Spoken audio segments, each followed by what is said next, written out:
जय भवानी। आप सभी का कर्मयोग साधना यूट्यूब चैनल पर दिल से स्वागत है। नवरात्रि के इस पावन अवसर पर माँ दुर्गा आप सभी पर अपनी असीम कृपा बरसाएं, ऐसी मेरी मन से प्रार्थना है। हम सब जीवन में आगे बढ़ना चाहते हैं, सफलता पाना चाहते हैं, लेकिन सच्चाई ये है कि जब तक हमारी आंतरिक ऊर्जा, हमारी साधना और हमारे विचार शुद्ध नहीं होते, तब तक कोई भी बाहरी प्रयास हमें उस असली सफलता तक नहीं पहुंचा पाता।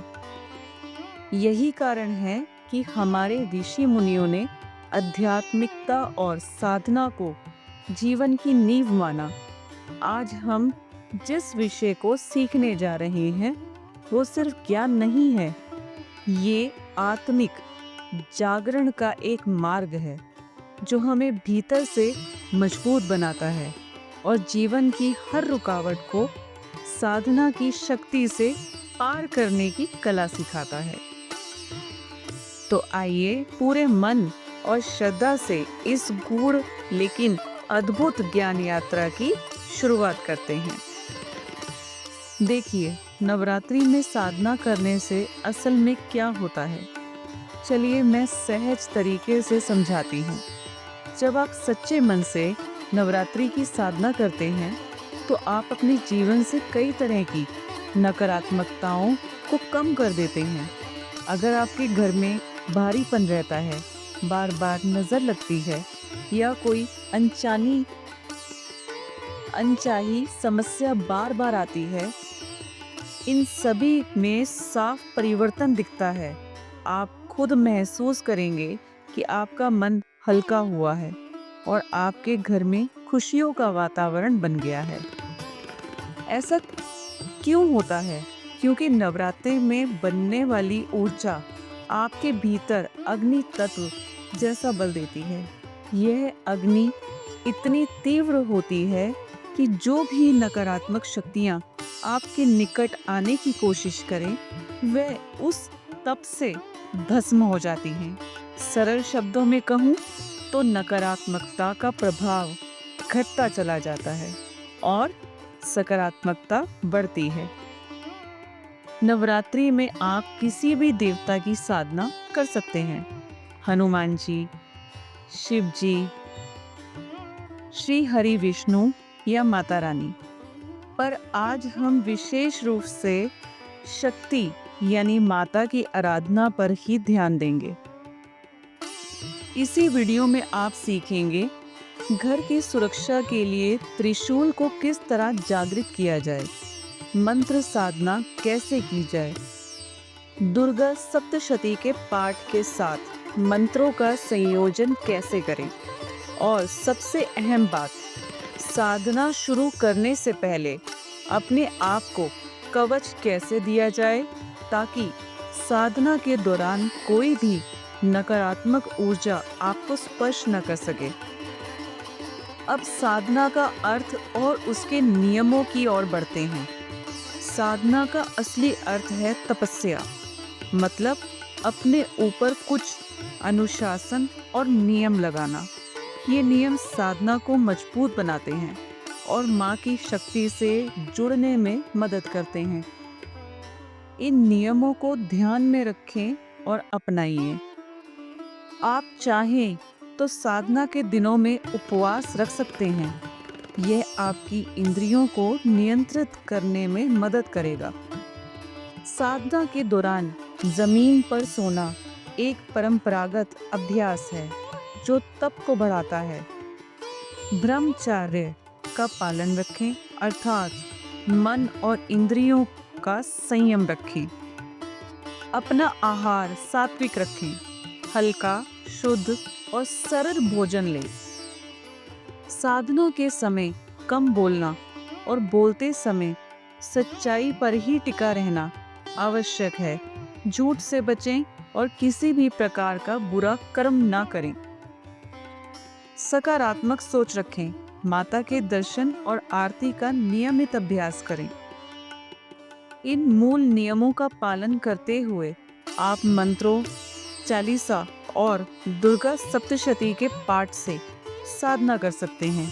यही सच्ची साधना है, नियमों के साथ निरंतर अभ्यास।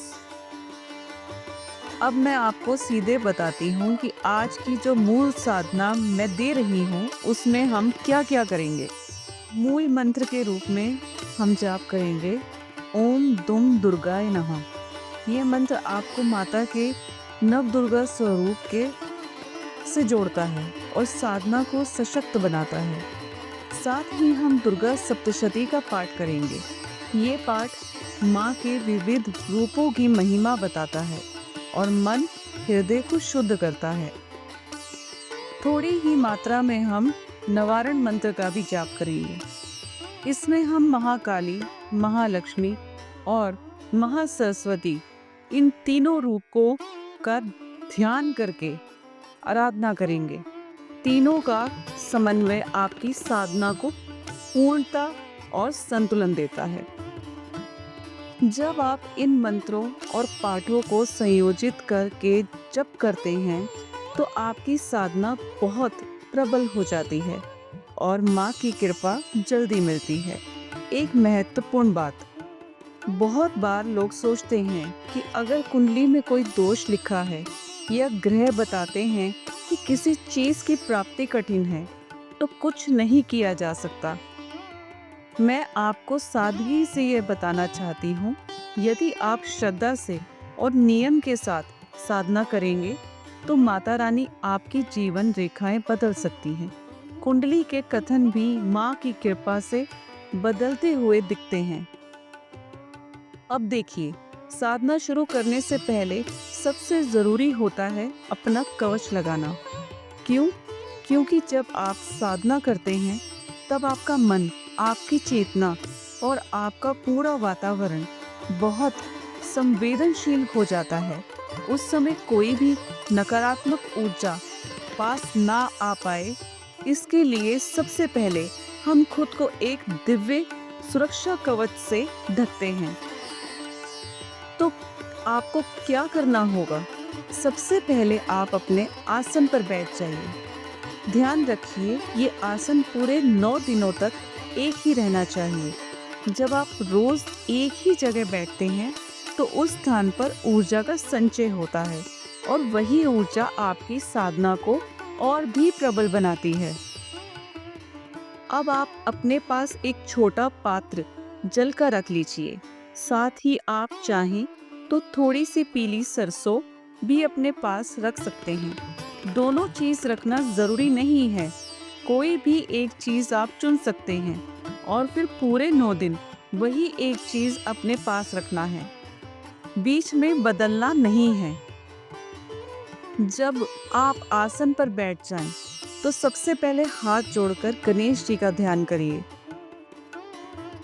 गणेश जी के बिना कोई भी पूजा या साधना पूर्ण नहीं मानी जाती, इसलिए उनकी अनुमति और आशीर्वाद लेना सबसे पहला कदम है।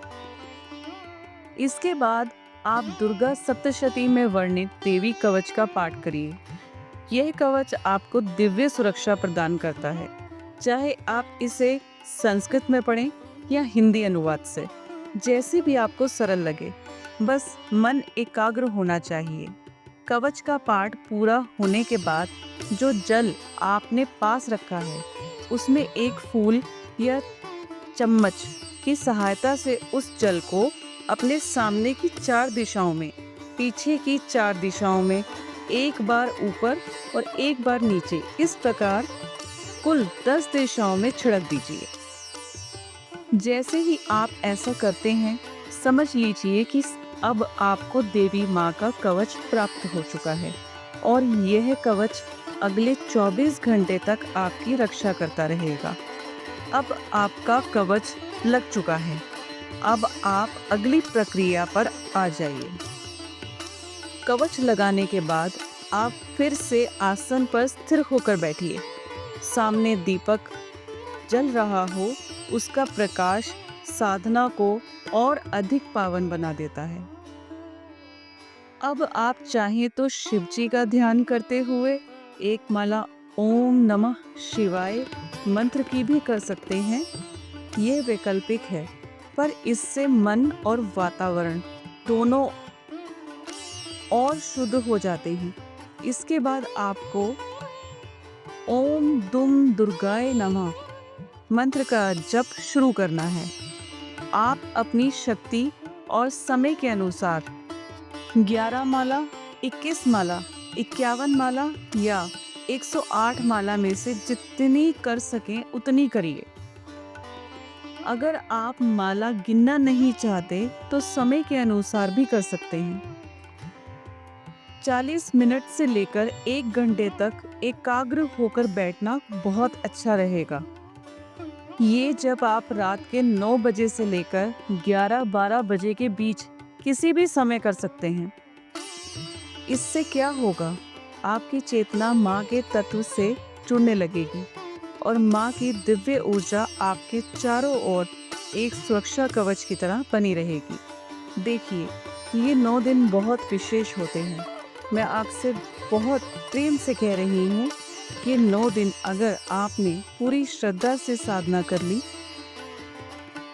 तो ये आपके जीवन में बहुत बड़ा बदलाव ला सकते हैं। पिछला वर्ष भी देश के लिए और आप सबके लिए कठिन रहा है और आने वाला समय भी कठिन हो सकता है। इसलिए मैं चाहती हूँ कि आप इन 9 दिनों में माँ की आराधना करके अपने जीवन को शक्ति से भर दें। ध्यान रखिए, भक्त ही सुरक्षित रहते हैं। शास्त्रों में भी कहा गया है कि जब कलयुग का अंत होगा और भगवान विष्णु अवतार लेकर आएंगे, तब भी केवल भक्त ही बचे रहेंगे। इसीलिए यदि आप भक्त हैं तो भक्ति कीजिए ताकि आप भी इस जीवन में सुरक्षित रहें और नकारात्मक शक्तियों से बचे रहें। अब एक और विकल्प है। अगर आप केवल मंत्र जाप नहीं कर सकते तो आप दुर्गा सप्तशती का पाठ भी कर सकते हैं। और यदि आप दोनों को साथ में करेंगे, मंत्र जप और सप्तशती पाठ, तो ये साधना अत्यंत शक्तिशाली हो जाती है। अब इसमें क्या करना होगा, जैसे सुबह आप आसन पर बैठकर देवी कवच पढ़ते हैं तो कवच के साथ ही आप अर्गला स्तोत्र और कीलक स्तोत्र भी पढ़ लीजिए। तो इस प्रकार सुबह आप 3 चीजें पढ़ेंगे, देवी कवच, अर्गला स्तोत्र और कीलक स्तोत्र। फिर चाहे आप दिन में या रात को जब भी समय निकालें, रात को तो आपको ही 1 घंटा मंत्र जप के लिए बैठना है ही। और जब आपकी माला का जप पूरा हो जाए तब आपकी उस दिन की साधना पूर्ण हो जाती है। अब देखिए, यहाँ से आपकी साधना का अगला हिस्सा शुरू होता है। सबसे पहले तो रोज आपको सिद्ध कुंजिका स्तोत्रम और उसके बाद क्षमा प्रार्थना जरूर करनी है। ये दोनों पाठ तो ऐसे समझिए जैसे रोज की आपकी नित्य क्रिया हो, इनको तो छोड़ना ही नहीं है। अब बहुत लोग सोचते हैं कि सिद्ध कुंजिका स्तोत्रम में जो 13 अध्याय आते हैं, क्या वो सारे रोज पढ़ने होते हैं? तो सुनिए, 13 अध्याय रोज पढ़ना तो सच में बहुत बड़ा हो जाएगा, क्योंकि हर दिन इतना समय निकाल पाना हर किसी के लिए संभव नहीं होता। इसलिए यहाँ एक आसान तरीका है, आप इन 13 अध्यायों को भागों में बांट लीजिए। जैसे पहले दिन सिर्फ पहला अध्याय पढ़ लीजिए, क्योंकि पहला अध्याय थोड़ा बड़ा होता है। उसे अकेले ही पूरा ध्यान देकर पढ़ना अच्छा रहेगा। फिर दूसरे दिन दूसरा और तीसरा अध्याय तीसरे दिन, चौथा और पांचवा, और ऐसे ही धीरे धीरे करके आप 9 दिनों में सभी 13 अध्याय पूरे कर सकते हैं। अब बहुत ज़रूरी बात ध्यान रखिए, ये जो अध्याय आप पढ़ेंगे तो इन्हें आपको कब पढ़ना है? सुबह जब आप अपने 3 मुख्य पाठ कर लेते हैं, यानी देवी कवच, फिर अर्गला स्तोत्र और फिर कीलक स्तोत्र, और उसके बाद मंत्र जाप, तो ठीक उसके बाद ही आप ये 13 अध्यायों में से आज का जो भी अध्याय हो वो पढ़ लीजिए। और फिर उसके बाद ही आप सिद्ध कुंजिका स्तोत्रम शुरू करिए। अगर सुबह समय नहीं बन पाता है तो आप चाहे तो शाम को या रात को भी कर सकते हैं। कोई बंधन नहीं है, बस एक नियम बना लीजिए कि रोज का आज का अध्याय जरूर पढ़ना है। मान लीजिए आज आपने एक अध्याय कर लिया तो कल 2 अध्याय कर लीजिए। बस इस तरह की गिनती से चलते जाइए ताकि 9 दिनों में पूरे 13 अध्याय पूरे हो जाएं। लेकिन ध्यान रहे, देवी कवच, अर्गला और कीलक स्तोत्र तो हमेशा सुबह ही होंगे। मंत्र जाप और सिद्ध कुंजिका स्तोत्रम शाम को भी हो सकते हैं। अब मान लीजिए किसी को लगता है कि मेरे पास इतना समय नहीं है या मेरा मन बार बार 13 अध्याय पढ़ने का नहीं कर रहा, तो ऐसे में कोई चिंता की बात नहीं है। आप उतना ही कीजिए जितना अभी मैं आपको बता रही हूँ, यानी रोज के 3 पाठ, फिर सिद्ध कुंजिका स्तोत्रम और उसके बाद क्षमा प्रार्थना। अब आप सोचेंगे आपने कहा था नवारण मंत्र भी करना होता है, तो नवारण मंत्र कौन सा होता है? नवारण मंत्र होता है ओम ऐं ह्लीं क्लीं चामुंडाय विच्छे। इसका जाप कैसे करना है? जब आप रात को सिद्ध कुंजिका स्तोत्रम पढ़ लें तो उसके तुरंत बाद एक माला नवारण मंत्र की करनी है। उसके बाद आप क्षमा प्रार्थना कर लीजिए और बस यहीं पर उस दिन की आपकी साधना समाप्त हो जाएगी।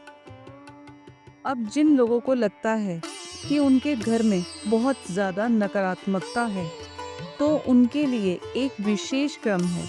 सबसे पहले वे तंत्रोक्त देवी सूक्त का पाठ करें, उसके बाद सिद्ध कुंजिका स्तोत्रम, फिर एक माला नवारण मंत्र की और अंत में क्षमा प्रार्थना। इस तरह पूरा दिन बहुत शुभ और सकारात्मक ऊर्जा में समाप्त होगा। अब मंत्रों की बात आती है तो आप 2 मंत्र रोज जरूर कीजिए। एक है ओम नमः शिवाय, इसको भी एक माला करें, और दूसरा है ओम दुम दुर्गाय नमः। ये आपका मुख्य मंत्र होगा, लेकिन मुख्य ध्यान रहेगा सिद्ध कुंजिका स्तोत्रम और नवारण मंत्र की एक माला। अच्छा, अब एक और शंका बहुत लोग पूछते हैं कि नवारण मंत्र में ग लगाना है या म लगाना है। बहुत लोग बोलते हैं ओम ऐं ह्लीं क्लीं चामुंडाय विच्छे, लेकिन अगर आप इस मंत्र में दीक्षित हैं, यानी आपको आपके गुरु ने विशेष रूप से ये मंत्र दिया है, तो आप वैसा ही उच्चारण करें जैसा आपके गुरु ने सिखाया है। लेकिन अगर आप दीक्षित नहीं हैं तो आप मेरी मानिए, ओम ऐं ह्लीं क्लीं चामुंडाय विच्छे, ये एकदम सुरक्षित रहेगा क्योंकि साथ में हम देवी कवच लगाकर मंत्र कर रहे हैं। इसलिए ओम दुम दुर्गाय नमः का जब भी एकदम सुरक्षित और शुभ रहेगा। इस तरह आपकी रोज की साधना का क्रम बन जाता है। 13 अध्यायों को 9 दिन में बांटना, सुबह के 3 पाठ, फिर मंत्र जाप, फिर सिद्ध कुंजिका स्तोत्रम, फिर नवारण मंत्र की एक माला और फिर क्षमा प्रार्थना। यही होगा आपकी 9 दिनों की साधना का सुंदर और सरल दिनचर्या। देखिए, अब आप पूछेंगे कि जब हम देवी कवच धारण कर रहे होते हैं तब हम जल भी रखते हैं और साथ ही आपने सुना था कि पीली सरसों भी रखनी होती है, तो ये दोनों में से क्या करना चाहिए? तो बात बहुत सीधी है, या तो आप जल रख सकते हैं या फिर पीली सरसों रख सकते हैं। तो ये आपकी इच्छा पर निर्भर करता है। अगर आप पीली सरसों रख रहे हैं तो उसे आप 8 दिशाओं में बिखेर सकते हैं।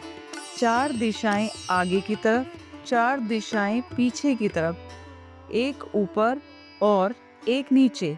इस प्रकार 10 दिशाएं आपकी सुरक्षित हो जाती हैं। और अगर आप जल रख रहे हैं तो जल को भी इसी प्रकार से 10 दिशाओं में छिड़क सकते हैं। अब जब आप ऐसा कर लेते हैं तो फिर आप अपने आसन पर बैठ जाते हैं।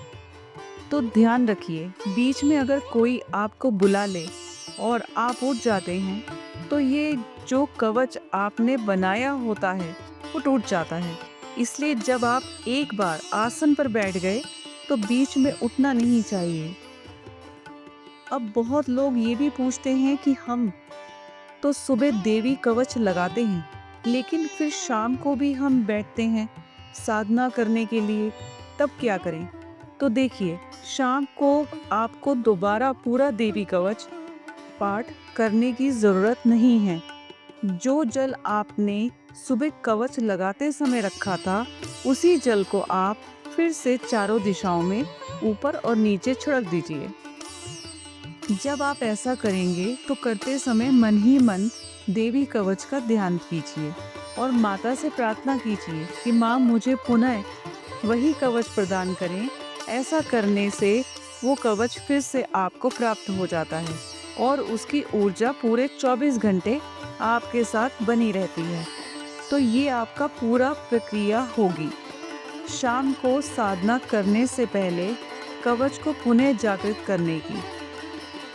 अब कुछ लोग पूछते हैं कि क्या हमें उत्कीर्ण मंत्र भी करना है, यानी शाप विमोचन या और भी जो अलग अलग प्रकार के उत्कीर्ण मंत्र बताए जाते हैं।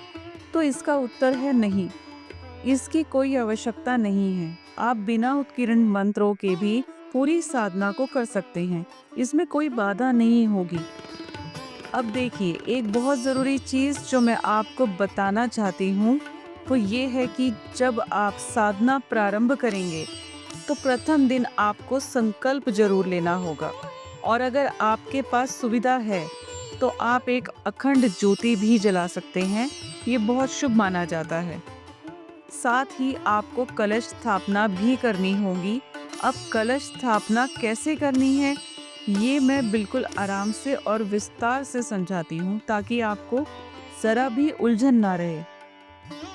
आप कलश किसी भी धातु या किसी मिट्टी का ले सकते हैं, मिट्टी का, पीतल का या स्टील का। अगर आप मिट्टी का कलश ले रहे हैं तो उसे एक रात पहले पानी में डुबोकर रख दीजिए, ताकि वो पानी को अच्छी तरह सोख ले और बाद में रखें तो फट ना जाए। अब जब आप कलश स्थापना करेंगे तो सबसे पहले उस कलश को ऊपर तक जल से भर दीजिए। फिर उस जल में अक्षत यानी पूरे चावल डालिए, थोड़ी सी शक्कर या मिश्री दाल डाल दीजिए, थोड़ी सी कुमकुम यानी लाल रंग की रोली डाल दीजिए और थोड़ा सा पीला चंदन भी डाल दीजिए। इसके बाद उसमें 2 लौंग, 2 इलायची डाल दीजिए, 1 रुपए का सिक्का डालिए, 5 या 2 कमल गट्टे डाल दीजिए जो माँ महालक्ष्मी और माँ दुर्गा के लिए होते हैं। अगर आप विशेष रूप से महालक्ष्मी के लिए साधना कर रहे हैं तो आप 5 पीली कोड़ियाँ और 1 गोमती चक्र भी डाल सकते हैं। और अगर आप तंत्र बाधाओं से रक्षा के लिए कर रहे हैं तो 5 काली कोड़ियाँ भी डाल सकते हैं। अगर आप सरल रखना चाहते हैं तो कोड़ियाँ ना भी डालें तो भी चलेगा। साथ ही आप 2 हल्दी की गांठ और 1 सुपारी भी डाल सकते हैं, लेकिन 1 रुपए का सिक्का ज़रूर डालना है। फिर आप उस कलश को ऊपर तक भर देने के बाद उसमें थोड़े से पुष्प भी डाल दीजिए। अब इसके बाद उस कलश पर आप मौली यानी लाल धागा बांधेंगे 5 बार, 7 बार या 11 बार। तीनों ही शुभ माने जाते हैं और जितनी बार आप मौली बांधेंगे उतनी ही संख्या में आप उस कलश के ऊपर आम के पत्ते, पान के पत्ते या शमी के पत्ते रखेंगे। फिर उस कलश के ऊपर एक कटोरी रखी जाएगी। उस कटोरी पर 5 तिलक लगाएंगे और उसमें चावल भरेंगे। फिर उसके ऊपर एक नारियल रखा जाएगा। नारियल पर दक्षिणा या चुनरी रख दीजिए और उस पर भी उतनी ही बार मौली बांध दीजिए जितनी बार आपने नीचे बांधी थी। अब देखिए, नारियल का मुख किस दिशा में रखना है ये बहुत ज़रूरी होता है। नारियल का जो मुख होता है, जहाँ उसके ऊपर 3 आँखों जैसे निशान होते हैं, वही मुख कहलाता है। अगर आप नारियल का मुख अपनी तरफ रखेंगे, यानी जिस दिशा में आप बैठेंगे उसी तरफ नारियल का मुख होगा, और पीछे की तरफ उसकी चोटी यानी पूंछ होगी तो इसे सबसे उत्तम माना गया है। ऐसा रखने से निष्काम फल प्राप्त होता है। अगर आप किसी विशेष उद्देश्य से साधना कर रही हैं तो नारियल का मुख ऊपर की ओर रख सकते हैं, लेकिन नारियल का मुख पीछे की तरफ या नीचे की ओर कभी नहीं रखना चाहिए, क्योंकि उसे अशुभ माना जाता है और वह अलक्ष्मी का प्रतीक माना गया है। इसीलिए सबसे अच्छा यही रहेगा कि आप जब कलश स्थापित करें तो नारियल का मुख अपनी तरफ हो और उसकी चोटी आपकी विपरीत दिशा में हो। अब जब आप नारियल रख चुके हो तो उसके नीचे आप चावल से एक अष्टदल कमल भी बना सकते हैं, या फिर एक थाली पर तिलक से अष्टदल कमल बनाकर उसके ऊपर नारियल रख सकते हैं। अगर ये भी ना हो सके तो बस चावल की एक मुट्ठी ढेरी बनाकर उसके ऊपर नारियल को रख दीजिए। इस प्रकार आपकी कलश स्थापना पूरी हो जाएगी और ये सब कुछ आपको साधना शुरू करने के पहले दिन ही करना होगा। अब जब आपने सब तैयारी कर ली है तो अब अगला बहुत ही महत्वपूर्ण कदम आता है संकल्प लेना। देखिए, संकल्प का मतलब होता है अपने मन को दृढ़ बनाकर माँ से वचन लेना कि हम पूरी श्रद्धा और नियम से ये साधना करेंगे। इसके लिए आप एक साफ सुथरे आसन पर बैठ जाइए। ध्यान रखिए, आसन पर आपको अपने सीधे हाथ से बैठना है। बैठने से पहले आप अपने सीधे हाथ में थोड़े से चावल यानी अक्षत लीजिए। आप चाहे तो संकल्प के समय थोड़ा जल भी साथ में ले सकते हैं। अब बहुत आवश्यक है कि आप संकल्प के समय अखंड दीपक या अखंड ज्योति भी जला सकते हैं, क्योंकि संकल्प हमेशा किसी साक्षी को मानकर लिया जाता है और उस साक्षी के रूप में हम दीपक को मानते हैं। अगर किसी कारण से आप दीपक नहीं जला पा रहे तो कम से कम एक स्थिर ज्योति जला लीजिए। अब आप अपने आसन पर सीधा बैठ जाइए। फिर आप अपने सीधे हाथ में जल और चावल लेकर माँ के सामने अपना पूरा परिचय दीजिए, यानी सबसे पहले अपना पूरा नाम, फिर अपने पिता का नाम। अगर आप स्त्री हैं तो भी पिता का नाम लीजिए, और अगर आप विवाहित स्त्री हैं तो पहले अपने पति का नाम बोलिए और फिर पिता का नाम भी कह दीजिए। उसके बाद आप माँ से प्रार्थना करेंगे, हे माँ, मेरा नाम ये है, मेरे पिता का नाम ये है, मेरा पूरा पता ये है, मैं इस स्थान पर रहती हूँ, आज की तिथि ये है, आज का दिन ये है। मैं आपसे संकल्प लेती हूँ कि मैं आने वाले 9 दिनों तक रोजाना दुर्गा सप्तशती के इन अध्यायों का पाठ करूँगी। साथ में नवारण मंत्र की एक माला और ओम दुम दुर्गाय नमः मंत्र की मूल साधना भी करूँगी। इसके साथ आप माँ से विनती करेंगे, माँ, आप तीनों रूपों में मुझे कृपा दीजिए। माँ, महाकाली के रूप से मुझे शक्ति दीजिए। माँ, महालक्ष्मी के रूप में मुझे धन धान्य और समृद्धि दीजिए। और माँ, महासरस्वती के रूप में मुझे ज्ञान प्रदान कीजिए। हे माँ, आप तीनों देवियों के साथ गणेश जी के संग मेरे घर में विराजमान हो जाइए। आप मेरी माता हैं, मैं आपको माँ के रूप में पाना चाहती हूँ। आपके चरणों में अपना जीवन समर्पित करना चाहती हूँ। माँ, जिस घर में आप निवास करती हैं वहाँ से सारी नकारात्मक ऊर्जा, दरिद्रता और कलेश दूर हो जाते हैं। इसलिए आप मेरे घर में भी वास कीजिए और मेरे घर की सारी नकारात्मक ऊर्जा को दूर कर दीजिए। मुझे भक्ति दीजिए, शक्ति दीजिए, ताकि मेरा मन हमेशा आपके चरणों में लगा रहे। मैं जीवन भर आपकी भक्ति करती रहूं और मेरी भक्ति दिन प्रतिदिन बढ़ती रहे। इस तरह मन से प्रार्थना करने के बाद जो जल आपके हाथ में लिया था उसे धीरे से भूमि पर छोड़ दीजिए और जो चावल बचे हैं उन्हें कलश के ऊपर डाल दीजिए। थोड़ा जल कलश पर और थोड़ा जमीन पर भी छिड़क दीजिए। बस अब आपका कलश विधिवत स्थापित हो गया है। ध्यान रखिए, अब कलश को हिलाना नहीं है, क्योंकि एक बार कलश हिल गया तो उसका अर्थ होता है कि विसर्जन हो गया। इसलिए कलश अब वहीं स्थिर रहेगा। अब माँ की मूर्ति या चित्र को स्थापना दीजिए। अगर आपके पास माँ की मूर्ति पहले से ही मंदिर में विराजमान है तो वहीं पर स्थापना कर सकते हैं, वरना आप माँ को चौकी पर स्थापित कीजिए। फिर माँ को श्रृंगार दीजिए, चुनरी ओढ़ाइए, फूल चढ़ाइए, धूप दीप दीजिए। ये सब तो आप जानते ही हैं। अब सुबह संकल्प लेने के बाद आपको रोज वही पाठ और साधना शुरू कर देनी है, जैसा कि हमने पहले बताया था। यही आपकी पूरी 9 दिन की साधना की दिनचर्या होगी। अब समय की बात कर लेते हैं।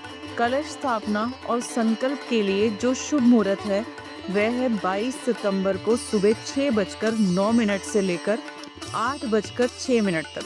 अगर इस समय नहीं कर पा रहे हैं तो अभिजीत मुहूर्त में कर सकते हैं, जो कि दोपहर में 11:45 से लेकर 12:38 तक रहेगा। इन दोनों समयों में से एक में भी आप कलश स्थापना और संकल्प ले लीजिए। अब कुछ बहुत ज़रूरी नियम। इस साधना के दिनों में झूठ नहीं बोलना है, ब्रह्मचर्य का पालन करना है। अगर किसी के घर में मृत्यु हो जाए तो उस घर का भोजन नहीं खाना होता। इस समय साधक को जमीन पर सोना होता है और ब्रह्मचर्य का पालन करने का मतलब होता है स्वयं को किसी भी प्रकार की काम क्रिया से दूर रखना, शरीर की ऊर्जा को बाहर नहीं जाने देना। अगर किसी महिला को इस दौरान मासिक धर्म आ जाए तो वह भी साधना कर सकती है, लेकिन थोड़ा अलग तरीके से। उन्हें बिना माला के एक अलग आसन पर, एक अलग जगह पर बैठना होगा। वहां से वे मन ही मन पाठ करें, जप करें। इस समय आप काउंटर से गिनती रख सकती हैं, पर माला और आसन को नहीं छूना है। ज्योति को भी स्वयं नहीं छूना है, किसी और से करवाइए। आप बस दूर बैठकर मन ही मन जप कर सकती हैं। अगर मासिक धर्म शुरुआत में ही आ जाए तो किसी और से कलश स्थापना करवा दीजिए, और जब मासिक धर्म समाप्त हो जाए, चाहे तीसरे दिन हो, चौथे दिन या 5वें दिन, तब आप स्वयं जाकर कलश स्थापना अवश्य कर लीजिए। अब देखिए, जब आपकी पूरी साधना समाप्त हो जाती है तब सबसे पहले आपको क्या करना होता है? अंत का विधान। अगर किसी कारण से आप खुद से समाप्ति विधान नहीं कर पा रहे हो तो कोई बात नहीं, थोड़ी देर से भी कर सकते हैं, या फिर अगर घर में कोई और मौजूद है तो उनसे भी करवा सकते हैं। और अगर आप चाहें तो किसी पंडित जी को बुलाकर भी ये अंतिम विधान करवा सकते हैं। उद्देश्य बस इतना है कि आपकी साधना पूरी श्रद्धा से संपन्न हो जाए। अब इस समाप्ति विधान में सबसे मुख्य होता है कन्याओं का पूजन। आपको छोटी छोटी कन्याओं को बुलाकर माता स्वरूप मानकर उनका पूजन करना होता है। उन्हें आदर पूर्वक आसन पर बैठाइए, उनके चरण धोइए, माथे पर तिलक लगाइए, उन्हें सुंदर वस्त्र, फल, मिठाइयाँ और भोजन दीजिए। ये कन्याएं ही माता का स्वरूप मानी जाती हैं और इनकी पूजा से माता अत्यंत प्रसन्न होती है। अब कलश विसर्जन का समय आता है। जब आप कलश को उठाएंगे तो उसके ऊपर रखा नारियल भी आप निकाल लेंगे।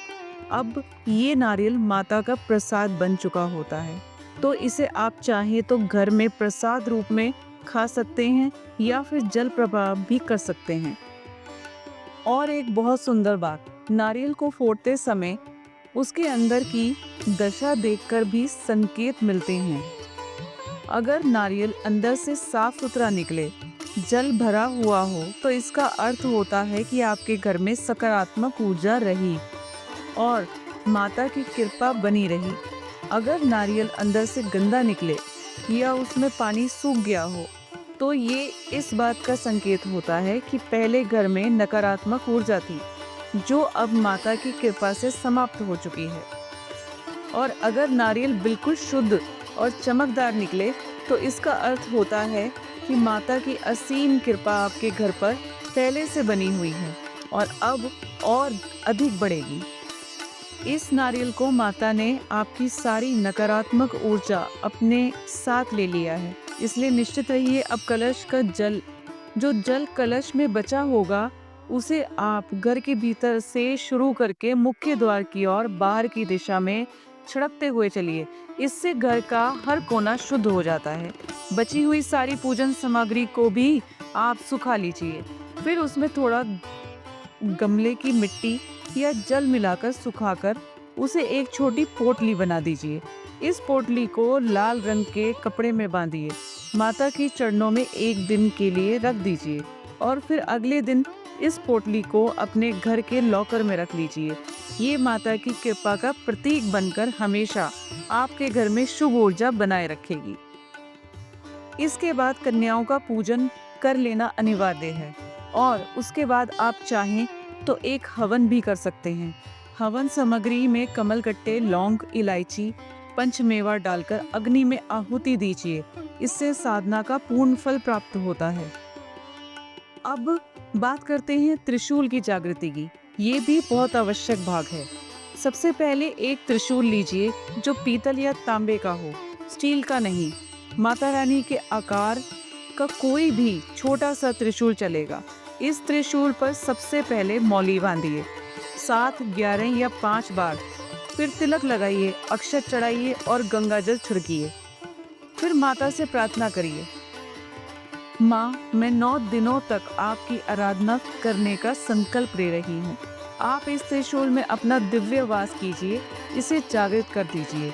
इस त्रिशूल के माध्यम से मेरे घर की सारी नकारात्मक ऊर्जा को दूर कर दीजिए। मेरे घर में महालक्ष्मी, महाकाली और महासरस्वती तीनों स्वरूपों में आपका वास हो। आप मेरे पूरे परिवार की रक्षा कीजिए और हम पर अपनी कृपा बनाए रखिए। ऐसी भावपूर्वक प्रार्थना करने के बाद इस त्रिशूल पर भी थोड़ा सा जल गिरा दीजिए। अब इस त्रिशूल को भी आसन के ऊपर थोड़ा चावल रखकर माता रानी की प्रतिमा के दाहिने हाथ की ओर स्थापित कर दीजिए। अगर मैंने किसी चीज की दिशा ना बताई हो तो घबराइए मत। आप जहां माता रानी बैठी हैं वहीं उनके दाहिने हाथ पर त्रिशूल रख दीजिए। अगर वहां जगह ना हो तो कहीं भी पास में रख दीजिए, कोई भी चिंता की बात नहीं। ध्यान रखिए, जब भक्ति प्रेम से होती है तो उसके लिए कठोर नियम नहीं होते। माता प्रेम की भूखी होती हैं, नियमों की नहीं। इसीलिए जरूरत से ज्यादा नियमों में ना उलझिए। जहाँ प्रेम है वहीं सफलता है। अब इस त्रिशूल पर एक विशेष उपाय भी है। एक हरा नींबू लीजिए, उस पर लाल रंग का तिलक लगाइए। फिर उसे अपने ऊपर से 9 बार उल्टी दिशा में यानी एंटी क्लॉकवाइज वार कर लीजिए और उसके बाद उस नींबू को त्रिशूल की नोक पर चढ़ा दीजिए। ध्यान रखिए कि नींबू का जो डंठल वाला हिस्सा होता है वही ऊपर से त्रिशूल पर चढ़े। ये उपाय नवरात्रि की नवमी को अवश्य करना चाहिए या फिर हर शनिवार को भी कर सकते हैं। इससे आपके घर की सारी नकारात्मक ऊर्जा समाप्त हो जाती है और घर में सदैव सकारात्मक ऊर्जा बनी रहती है। जब बाद में ये नींबू सूख जाए तो आप उसे घर के बाहर फेंक दीजिए या डस्टबिन में डाल दीजिए या फिर जल प्रवाह कर दीजिए। इससे कोई भी अशुद्धता नहीं आती। ध्यान रखिए, नींबू में सिट्रिक रस होता है जो सारी नकारात्मक ऊर्जा को सोख लेता है। इस प्रकार आपकी त्रिशूल भी जागृत हो जाएगा और आपके घर की सुरक्षा भी सुनिश्चित हो जाएगी। अब जब आपने इस पूरे विषय को गहराई से समझ लिया है तो बस इसे यहीं मत छोड़ देना। ज्ञान तभी फैलता है जब हम उसे अपने जीवन में उतारते हैं। छोटे छोटे कदम भी अगर रोज उठाए जाएं तो वही एक दिन हमें हमारी मंजिल तक पहुंचा देते हैं। याद रखिए, साधना, संयम और सही दृष्टिकोण से ही आत्मिक शक्ति जागृत होती है और वही शक्ति हमें हर कठिनाई के पार ले जाती है। तो चलिए, आज से हम सब मिलकर इस ज्ञान को सिर्फ सुनेंगे नहीं बल्कि जीना भी शुरू करेंगे। माँ भगवती आप सभी को सद्बुद्धि, शांति और अदम्य साहस प्रदान करे। फिर मिलेंगे अगले ज्ञान पथ पर। जय भवानी।